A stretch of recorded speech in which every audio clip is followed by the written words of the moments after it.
How did self-improvement content turn into resentment for women? Today's episode is about understanding the red pill pipeline, what it is, who it targets, why it works, and why it matters.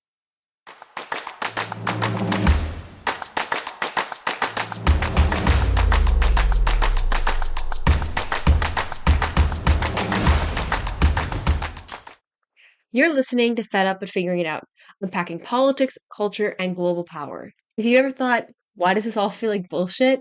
You're in the right place.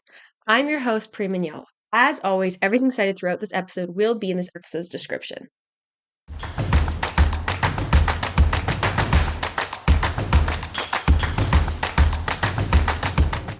Before we dive into the nitty-gritty of what the red pill pipeline is and what the manosphere is, I really want to preface this video by saying I'm not talking about all men specifically, and I'm not saying that men are the problem. A lot of men support women's rights and social equality and equity, but there is this growing subsect of people, and particularly men, who are being pulled towards radical ideas, and that deserves attention, not dismissal. So we do have to talk about these things. For those who don't know, the red pill pipeline is derived from the term the red pill from the Matrix. And in the Matrix, when you take the red pill, you see the truth. And it comes from this term because people who consume this type of content believe they are being fed the truth and that everyone else is being deluded and has no idea what's happening in the real world. Online, it often refers to content that claims men are being lied to about dating, feminism, power, and gender roles.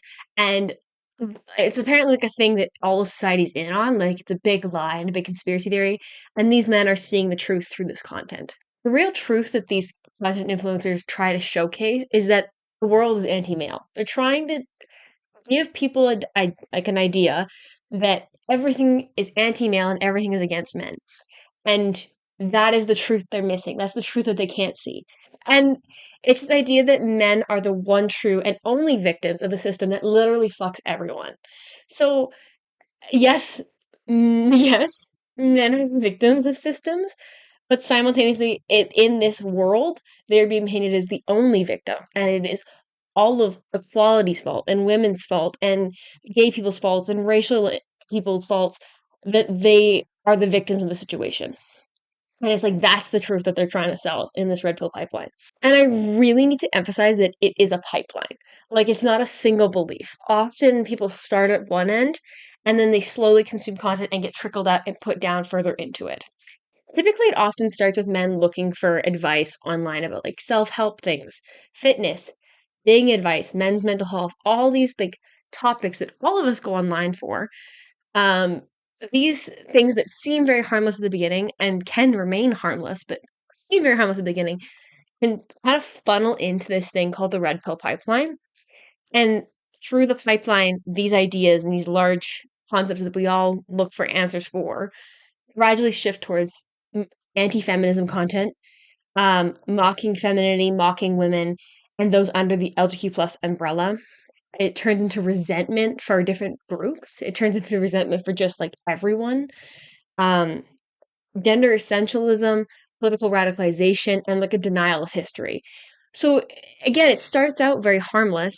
It's just the way that the algorithm filters these things through, pulls these men and these young boys through this pipeline into these really misogynistic and unpleasant and unhealthy spaces to be in online. And this end destination is often referred to as the manosphere.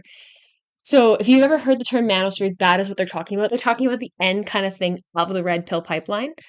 And that is that whole kind of digital space online. The manosphere largely refers to a digital collection of websites, videos, and forums that all promote men's supremacy and advocate for traditional gender roles. And these men in the manosphere often position themselves as men's rights activists. So you may have heard of them. They're also the abbreviation is MRA. And these men rights activists believe that men are being slighted in our global society and that it's because gender roles are shifting. It's because women have power. It's because of all these different things. And don't get me wrong, I understand the frustration with the systems we live in because, again, these systems don't work for everyone. And so that's also just very complicated. But the answer is not to to target other minorities. It's not to target women. It's not to target queer people. It's not to target like racial people, like people of different ethnic backgrounds. It's so this manosphere though is the idea that these men rights activists are like, I'm advocating for men's rights because men are the victims in society. And again, like the manosphere really has these ties to like white supremacy and anti-LGBTQ plus rhetoric and anti-Semitism even. So it's all just a very yucky area of the internet to be in. And as we've talked about previously, it's an echo chamber and you get stuck in these systems. So that's honestly the main concern is if me or you heard this kind of language on the street or people talking about these things, there's counterpoints, there's counter narratives to talk to. There's different ways to approach that information. Whereas when you're online and all of us are chronically online and you get pushed into that pipeline and pushed in that circle, it's really hard to get out of. And the people in that circle have to wake up and realize that they want out of it. There's not many ways else. There's not many other ways for them to leave. And you might be sitting there thinking, okay, Priya, but how do I know the difference between a hateful movement and just like a douchebag with a microphone? The problem is that the movement is the people in it. The people are the people that contribute to it are in it. And like, it's not even that men realize they're in it. And that's like the big concern in many ways. They might not even clue into that's what they're doing. Because they might just be like, oh, this is just dating advice. This is just dating advice. This is just dating advice. Or like, this is my gym influencer. And maybe he's talking about politics, but he's my gym influencer or something like that. And it's just, it seems so harmless, but the messages that are being regurgitated in this space are not harmless even slightly. And so it's not even that the men who have the microphones know what they're doing. A lot of them do, mind you, a lot of them do. And I'm going to tell you right now, they're probably not very happy in their own lives. Despite what they're trying to sell. They're trying to sell men on like these dating advices and this lifestyle advice and all this kind of stuff. And I'm like, you must be a very unhappy person to be talking like this. Um, but all these people who regurgitate this type of content that's like anti-feminist and white supremacist and like all this kind of stuff contribute to this movement. So in a matter of weeks, young boys who go online, who are looking for guidance and relatability, could be turned into a pawn for the red pill movement. They might not even know what's happening. And that's the thing, it doesn't start extreme, but it becomes extreme. Let's talk about the target audience for the red pill pipeline and the manosphere. It's typically young men, and even occasionally young boys. It's even been shown that boys as young as like 11, 10, 12 entering this pipeline. And especially at that age, your brain is so malleable and you don't have a construct of like necessarily what to look for in the world that it is so easy to suck them in. And the manosphere and the people who are creating content for the red pill pipeline know that. So they automatically target the vulnerable. It is often a lot of young teens and young boys, and then like even young men in their 20s getting sucked into this and then just not finding a way out. And don't get me wrong, there's men older in life that are getting sucked into this, but they're not as necessarily insecure, unstable in their lives. I feel like the younger you are, you're trying to figure out who you are. You're trying to figure out your space. You're trying to figure out where your feet are at kind of thing. And being online and being in online spaces really does help a lot of people with their identity shaping. But that is why these content influencers and the algorithms target these young boys. Dr. Gail Saltz, an associate professor of psychiatry at the New York Presbyterian Hospital, recommends that parents be aware of behaviors that could point to mental health struggles, such as more time alone with a device, mood changes, or poor grades in school. Parents need to keep an eye on their teens' social media usage. And this is boys and girls, like there's extreme content either ways. But specifically for the red pill pipeline, a lot of parents don't even know their sons are going into it. Whatever the relationship is, a lot of people can't see the young boys that they care about falling into these like online spaces. It's super easy for them to, because like many teenagers who are dealing with physical or romantic insecurities may become curious about a variety of male internet creators and inadvertently enter the manosphere through gaming or health spaces when they're not consuming their media with a critical eye. Like if you're not aware of the red flags in place, then you're not even going to notice them. And again, these are really young kids that they're targeting and young men. And you need to have the media literacy and the critical thinking and the life background to be like, okay, this is bad. This is not how I view women. This is not how people should treat people. This is not, I don't think history is wrong. All this kind of stuff. So it is really interesting because there's not those guardrails necessarily in place. And so this content typically targets those who don't have like that kind of set in stone guardrails yet, which is really concerning. In one mother's TikTok video, which amassed over 2.4 million views, she explained how an offhand comment hinted to her that her son may have been exposed to the manosphere content, and content that like was harmful to women. She says, quote, "We were just having a normal conversation and he said to me, well, women are gold diggers anyway," end quote. So then the mom in this video starts questioning her son's line of thinking. She goes like, "Why do you think that? Do you think the women in your life are gold diggers, yada, yada, yada?" And he says no. Like, he doesn't actually believe that. But this is the content he's consuming. And so he couldn't come up with a single woman he knew in his own life that was a gold digger. And so she pivoted and asked for his sourcing. And she's like, "Do you think," the mom asked the son, she's like, "Do you think the men in these videos that you're watching, do they even know what they're talking about? Do they have any functional relationships? Do they have any healthy relationships with women?" And typically the answer to all three is no. Typically it's like they actually have no goddamn clue what they're talking about.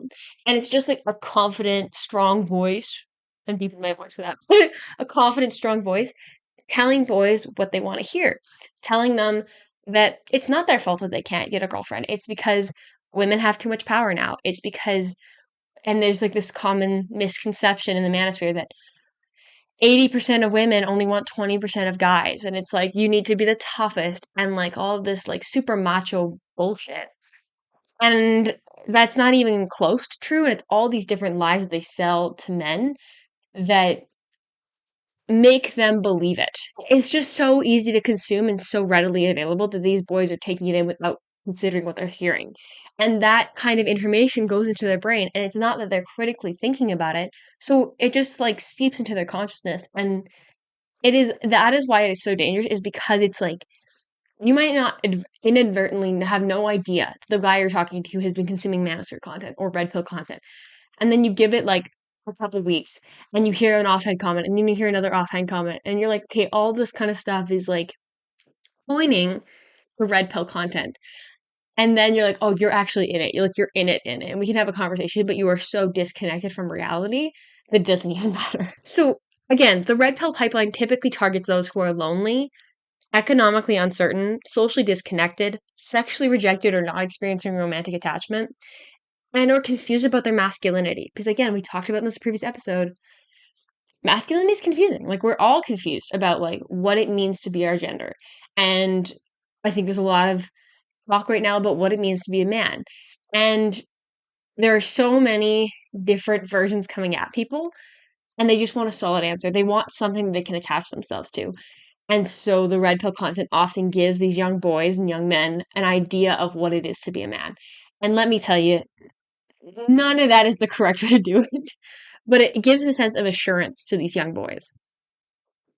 And it especially targets those who are struggling with dating, who are feeling left behind, who are lacking an offline community, and are just generally feeling insecure. And we've all felt insecure, so it's a pretty easy rabbit hole to fall into. Again, the reason it works for these boys is because it offers clear answers, albeit untruthful answers, but answers to complex problems. And it gives these boys someone to look up to. It's like a role model for them. These guys in the manosphere world. According to a reporter named Jonah Foster, he found that many men saw the appeal of red pill influencers because of the material wealth status they possessed, arguing that they must be doing something right to like accumulate that much wealth, to accumulate the women and the money and the power and all this kind of stuff. And I hate to break it to you, that's definitely not the case. Um, because yeah, there's a lot of guys with microphones and people are like, oh, they're super successful. Let me tell you, this microphone was $60, team. All the software I use is free. Like, anyone can start a podcast. That doesn't mean that they know what they're talking about. That doesn't mean they have power. That doesn't mean anything else. It's just like this idea of like, this person looks successful because of the things they have and the things they're allowed to say, and I want to be like them.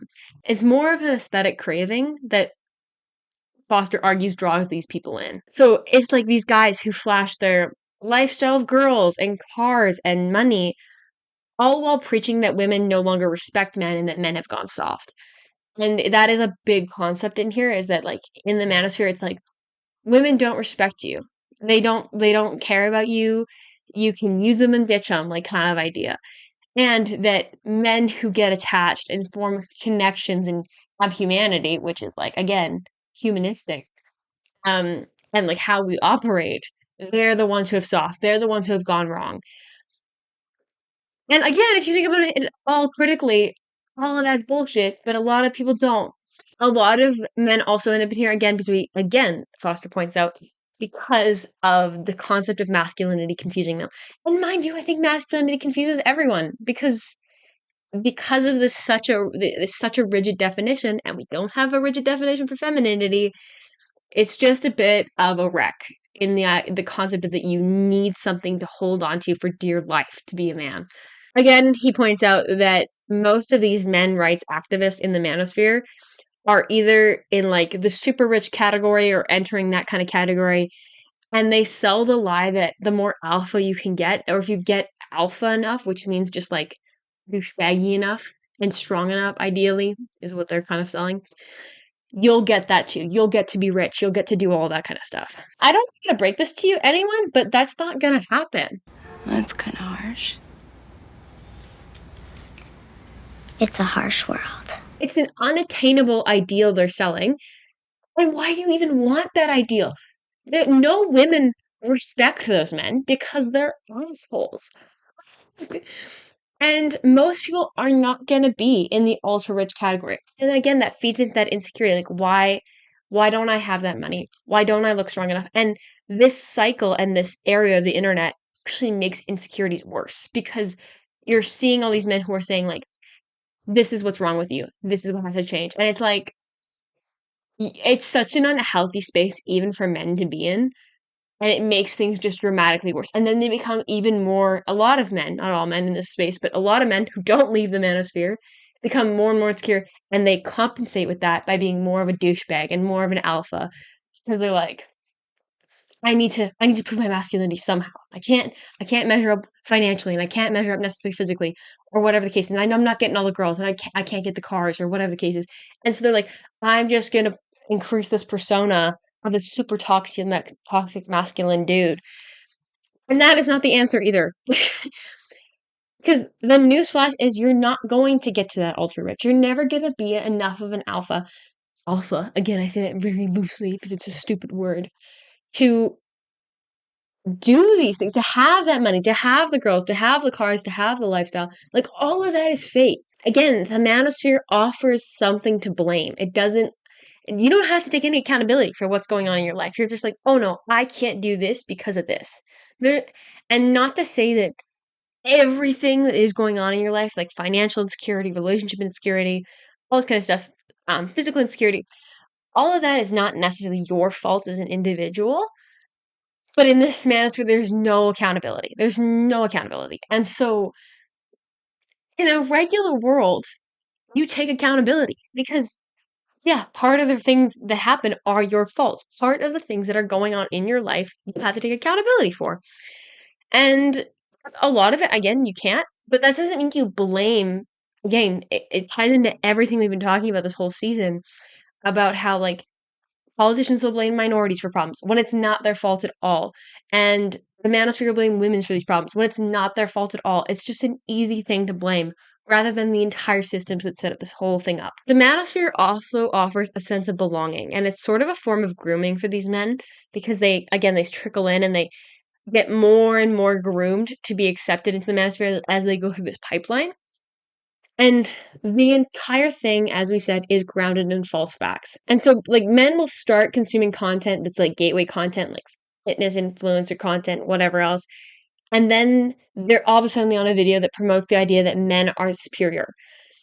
And that one should assume power over women. And a lot of the things that are said in the manosphere, because again, if you had a critical opinion and you had the facts to back it up, you'd be like, all this stuff is lies. All of it's lies. But a lot of the things that are said in the Red Pill pipeline and in this content, all of the views are kind of spread on the basis of false fact. Like, this is a fact, and it's like they'll say like something's a fact, and it's absolutely not a fact. Andrew Tate, who is a notorious person in the manosphere and literally a terrible human being, but in an interview with the podcaster named James English said, quote, "When you're a realist, you're a sexist. There's no way you can be rooted in reality and not be sexist," end quote. And like, it's not just Andrew Tate who says this kind of shit. It's like a bunch of people in this world that use the fake basis of common sense and realism to perpetuate the baseless claim with no real facts. So they often just say, "This is common sense, this is realistic," and it's like, no, it's not. Not even close isn't realistic. And it ties into the, again, like this idea of like being a realist is like seeing the truth. And that's where that comes in, is they think you're seeing the truth when you're like, oh, I now understand the world's against men. And it's like, where did you, that's not the truth. You just, and then they sell it based on like, I'm a realist. And it's like, you're also not a realist. Like, all of this stuff is lies. And it's like the supposed truth about gender roles. Like, and mind you, it doesn't help that there are women content creators in the red pill pipeline, that kind of cater to the perception of men's perceived victimhood. And those women are just so very problematic. There's not a ton, like it's definitely way more dominated by male content creators, but there is a couple women in there as well. This area of the internet frames men as victims of feminism, victims of the modern society, victims of political correctness, and that men are the only victims in the situation, not minority groups. They're not, there's no other victims in the situation. It's just men. And they'll often use examples like military drafts or domestic violence cases against men, or like men need to be the breadwinner and there's all this pressure. And it's absolutely nuts because as much as men are perceived as victims to the modern society and all these different things and to all these certain examples they put out there, men are also simultaneously not allowed to be victims in this. They are not allowed to be weak or perceived as weak in this online community. So they're not even allowed to be victims of certain situations because that is perceived as weakness, that is perceived as emotional, and you're not allowed to be those things, which is ironic because you're allowed to be angry, and that's an emotion. And like an example of this is like Terry Crews, a well-known actor, has discussed his experience with sexual assault, and he was heavily ridiculed by this community because real men dominate. I say in quotes, real men dominate. And so even though he is a victim of sexual assault and he has spoken about it and he's like, we need to raise awareness about this issue. And it's like, yes, you're right, absolutely.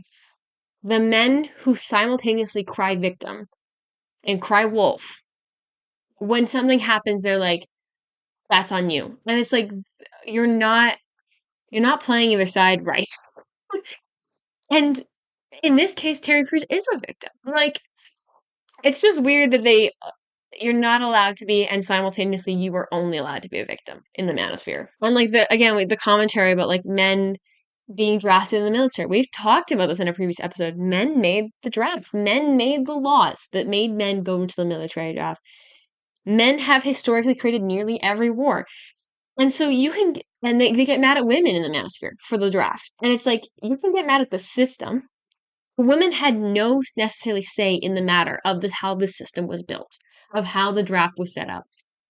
And but that's not women's fault that you're getting put in the military draft. And I think a lot of feminists and a lot of feminist streams offer counter narratives to the breadwinner and draft narratives. Like, we don't want either of those things to be the case.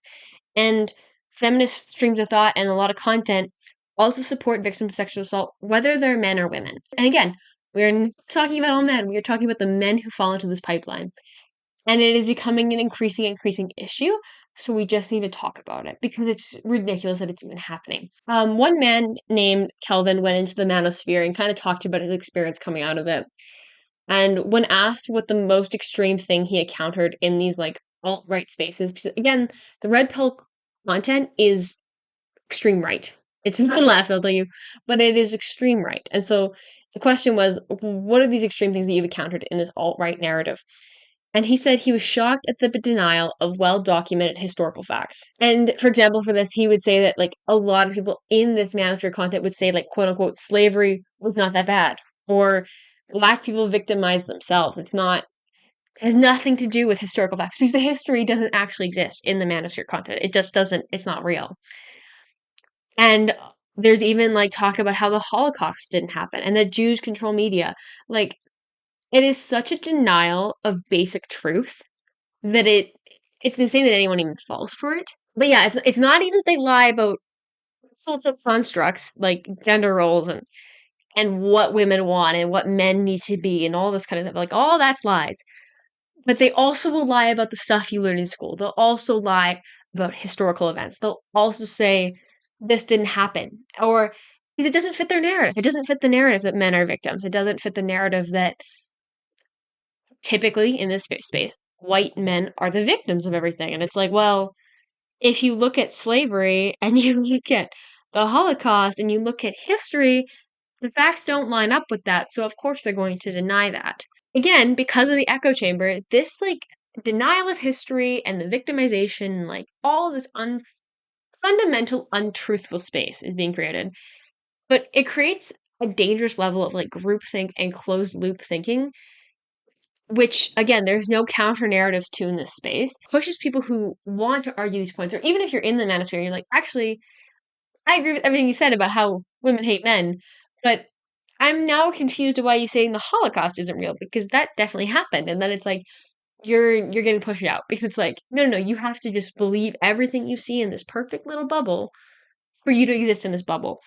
And again, this it creates such a false sense of reality that it is deeply concerning. It quite literally creates like a cult-like community online. The further men go into this manosphere and through the red pill pipeline, the more violent and entitled they become.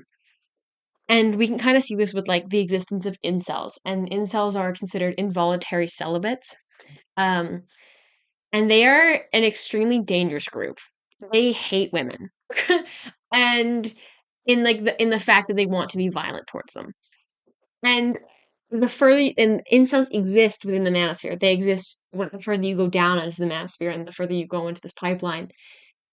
And I could do a whole episode on them, but it is very deeply concerning that they even exist. Yeah, it just becomes more violent and derogatory and more all-consuming of just hatred. It doesn't give any hope, it doesn't provide any love, it doesn't provide any humanity to these men. It just creates this community and this cult of hatred and dissatisfaction.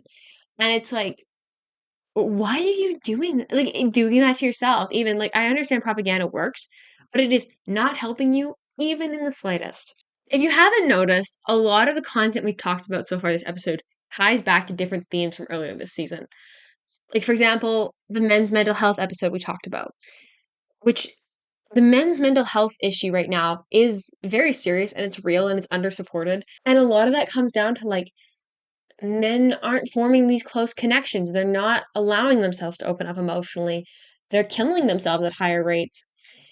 And the problem with the manosphere is that this pipeline kind of acknowledges that pain, that you're unsatisfied, that you're depressed, that you're not getting what you want.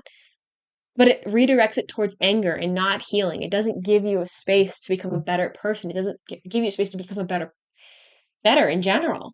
But it eats you. It literally just eats the person alive eventually in some ways, this hatred and this discontent.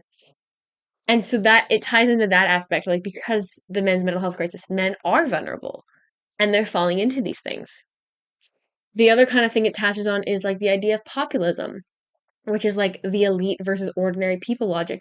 And in this context, in the manosphere, feminists, academics, media, and women, they become the elite enemy. They're not like us. They're against us. Everything that you see that is sexual and women based and historical and all that kind of stuff, all of that is actually targeted against women. And it just replaces like the complex structural things that are happening with easy, simple villains. And the villain is the opposite gender. And so that's also just a concern. Is like it's populism, not in a political sense, not like in the political party sense, but it is like targeting ordinary people versus the elite people, which is just women and academics and stuff like that. But ties into echo chambers, as we've already said. It's like an algorithmic thing. And the algorithms feed and reward outrage. And again, the content escalates every time, and it's very hard to get out of these spaces because you're in an echo chamber and you can't leave. And these dissenting voices, the people that don't agree with these things, are disappearing. There's no counter narratives to these arguments. Again, Foster points out when he was like kind of in these spaces, what made the content so inescapable was the algorithm. He mentions how on YouTube, a recommended clip would lead to another, and then each suddenly reinforcing the ideas about masculinity, gender, and society. It's not even that men are like, let me look up a video on why should I hate women 101, or why men are getting shorted out of relationships, or what's going on. And it's not even that they're looking at that. It's just like slowly feeding into it, and it just keeps going. And that is an algorithmic problem. Because it, as much as the algorithm can put people in really loving and healthy spaces in some ways, it can also put people in these really nasty spaces that they don't know how to get out of. The other main concept it ties to throughout the season is masculinity. And the manosphere really panders and sells the idea that masculinity is under threat because of other minority groups. But only these men in the red pill pipeline can teach men what a real man is. But just like we talked about, patriarchal masculinity is a prison that leaves men very little room for individuality or humanity. It's not healthy for men to like look up and want to strive to be these men. It's just so not realistic, this toxic masculine idea. And it dehumanizes men in many ways, the content in this pipeline. It dehumanizes them because they claim that men should only want transactional, emotionally detached relationships. And it dehumanizes women to make them meaningless sex objects. It just makes men feel like they should be able to be on their own. And that's not how we're built. Like, we are built for connection. So it is so dehumanizing to be like, no, you shouldn't connect emotionally to anyone. You shouldn't trust anyone. You shouldn't have attachments to everyone. Don't show you love to anyone. Like, all that kind of stuff is talked about in the manosphere because it's like women will get you. Like, women are like psychological witches or something like that. It's so dehumanizing, not only to women and not only to every other group in the world, but it is so dehumanizing to men to like treat them as if they don't want connection.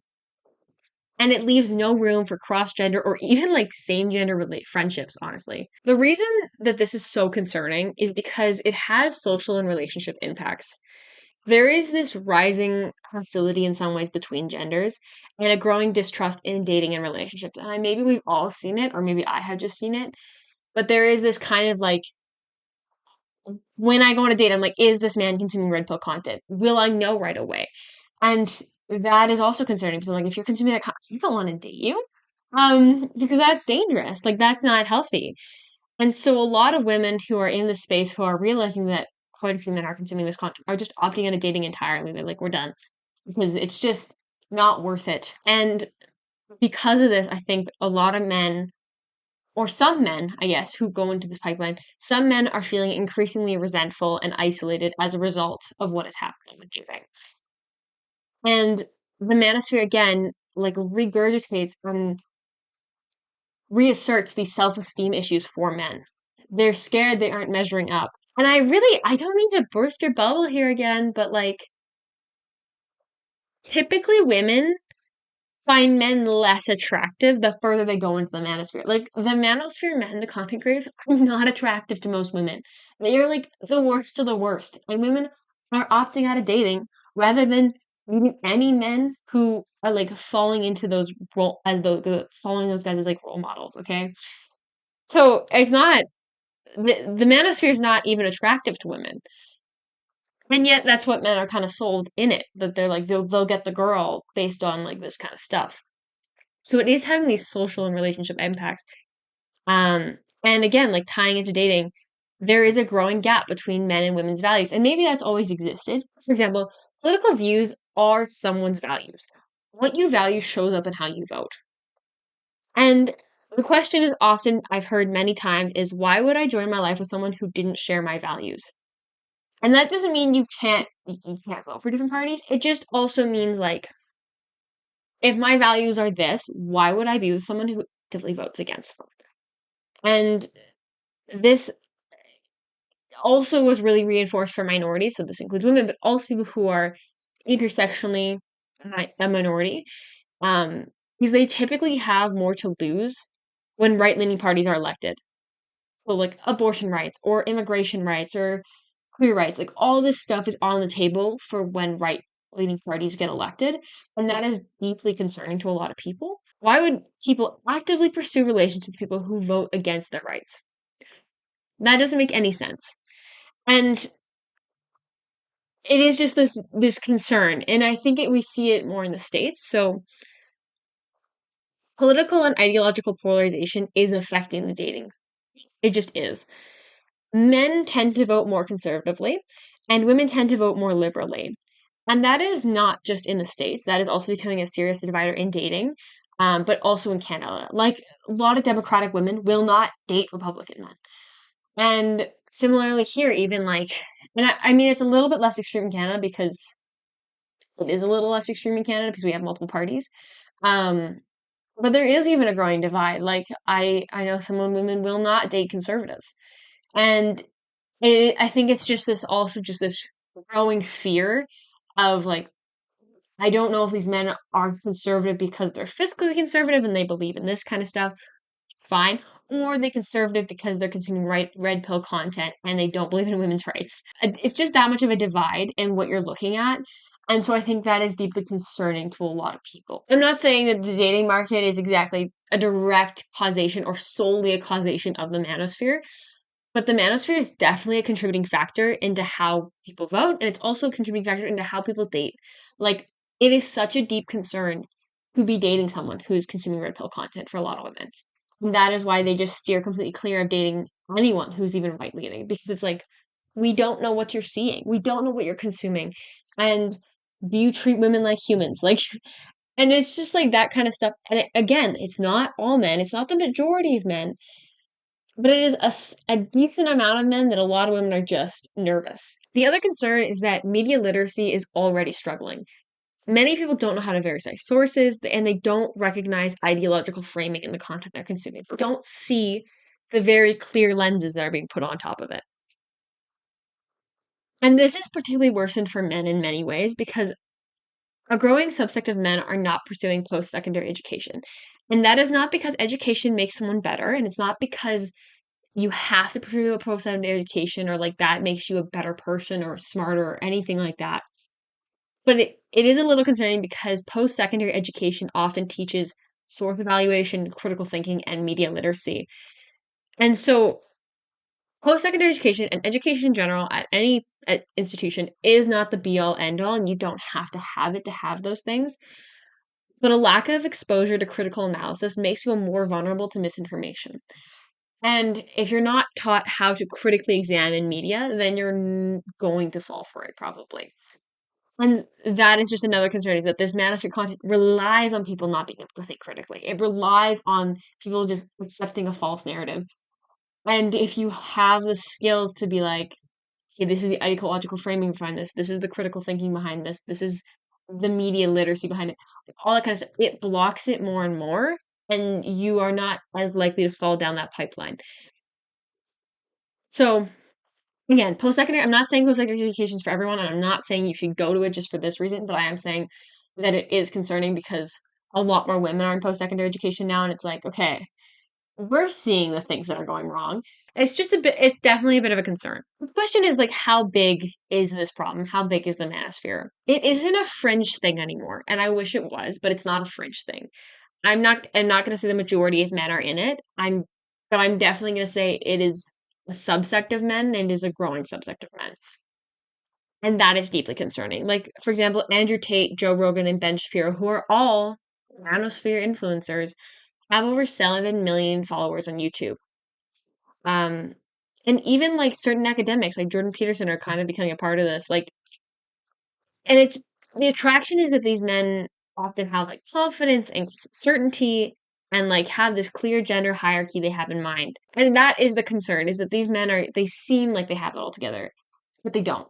And this this manosphere space has millions of followers, especially young men. And these influential men who are contributing and pushing this movement forward, they often knowingly, and I mean some unknowingly, but the vast majority knowingly are sowing division and hurting men even more. But they don't care because it makes them money. They don't care about the individual person because it makes them money, and outrage makes money. So that is also the concern, is that these men do not care about these young boys and these young men in this pipeline. They do not care. But they're okay with it because they're making money. And again, this is not most men. I'm going to reiterate that because I think a lot of people get mad about it, but it is not most men, but it is a growing subsect of men, and that is deeply concerning. It is a growing and influential minority of men, and we have to talk about it. We can even see this in the last US election. Like there was really this belief that Harris was going to sweep the Gen Z votes across the nation. And women followed that assumption, but men didn't. 65% of young white men voted for Trump.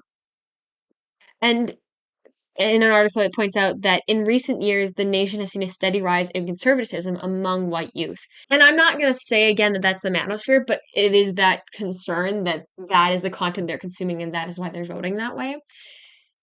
Because this space online is increasing exploitation and capitalization on men's insecurities. They don't care. It makes these people, these content creators money. And they're promoting polarization, but they're fueled by like the ultra wealthy, and it's just like a mess. It's just an absolute mess because there's no emotional safe space in the manosphere. And as much as the men are victims in this space, it's like they aren't allowed to be. And these content creators are fueling this hatred and fueling this completely false narrative and creating this false reality for these young men. And they're leaving them there. There is not, because there's no healing happening in that space.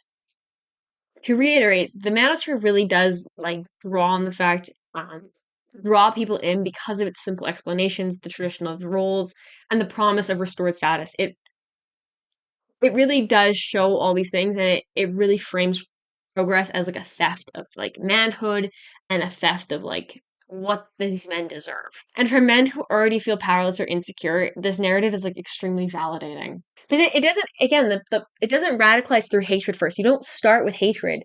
It starts with identity. Like you don't have this because something identity, but then it goes into hatred. Like you should have these things, and this is the person's fault that you don't.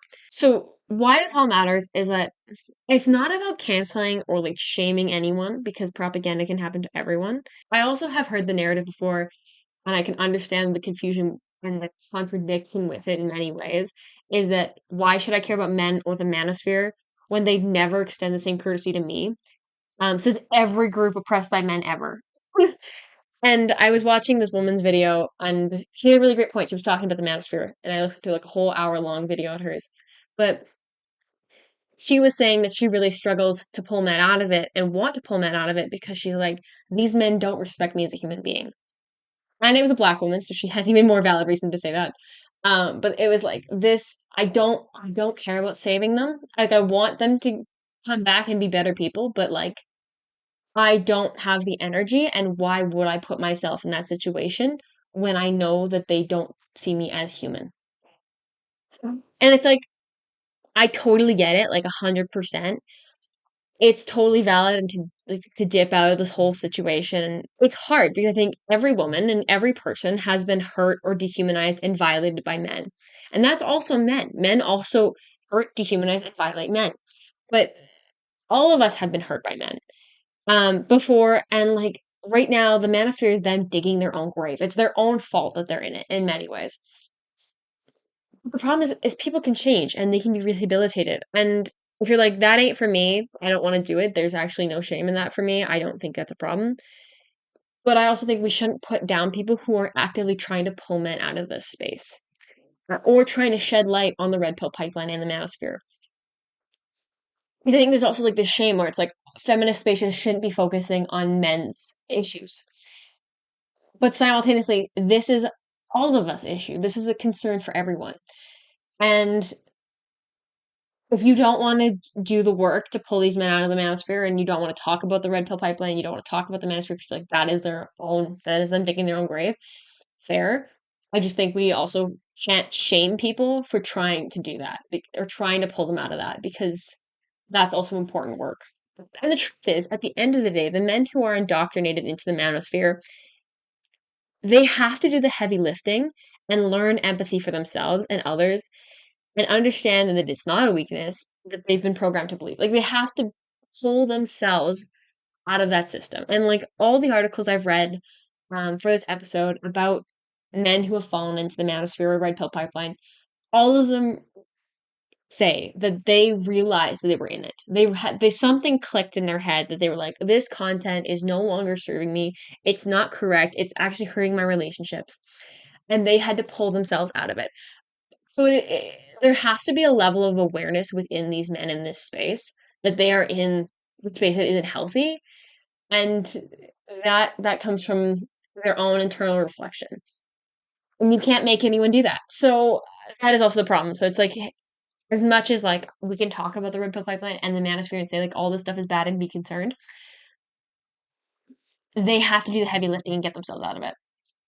And that's not to say don't lend your help, don't lend a hand when men are trying to get out of it, but at the same time, you don't need to spend your entire life trying to pull people up when they don't want to be saved. Because the reality of like talking about the manosphere is that we're trying to prevent further polarization and we're trying to promote support and like we're trying to support healthier models of masculinity and improve media literacy. And when all those things come into play, there are less men, that men are less likely to fall into this. And for the men who might be in this pipeline, it's important for themselves to ask, like, what happens when my pain is monetized? Who is benefiting from this anger and from this pain? And who does it benefit to keep people angry? People should recognize that we can all be victims of being radicalized and question everything we hear or see, especially if it's being used to justify atrocities or like dehumanization.